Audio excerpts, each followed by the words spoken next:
Кыскасы, агамдын оюнчугун алдым. Бул 4-чү күн болатын. Мен ояндым. Терезеге карасам, далада күн чыгып тур. Мен жан-жагыма карадым, оң жакка карадым, сол жакка карадым, төбөгө карадым. Бирок айналамда эч ким жок. Балким үйдөгүлөр менин барымды унутуп кеткен болар. Жарайт. Булар келем дегенче соскам демей турайын. Мен 1 мүнөт эмдим, 5 мүнөт эмдим. Бир кезде бөлмеге папа кирип келди. Бадикош, сен неге оянғанды білдірмей жатырсың, ха? Қазір маман келем дегенше мен сені анау бөлмеге жатқыза тұрайын.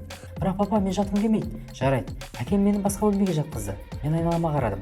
Негизи үйдө эң кичинекей болгон кыйын. Бар назарды жүрүү билетин агам аударып алады. Мен качан жүрөт экем? Агам сыяктуу жүгүрүп үйдүн баарын качан шашат экем? Жарайт. Баары өз убакыты менен болар. Айтпакчы агам демекчи, ол кайда? Алакай, агам үйдө жок. Демек мен онун баардык оюнчуктарын алып ойнай алам деген сөз. Мен жан-жагыма карадым. Көзүм неше түрлүү оюнчуктарга түштү. Мен машиналарды көрдүм, мен конструкторлорду көрдүм, мен кубиктарды көрдүм. Бул мен армандаган сәт кой. Барлыгы менин ишимде. Энди агам жокта тез ойнап алайын. Мен 1 мүнөт ойнадым, мен 2 мүнөт ойнадым, мен 10 мүнөт ойнадым. Бир кезде алдыма карап калсам,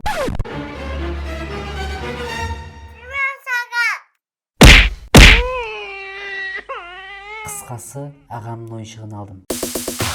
Эй достар, азыркы агам мени жоғалтып жатканда сен биздин арнага тиркелүүнү унутпа. Және де тез келесі видео чыксын десеңиз көп лайк басыңыздар. Сәттілік.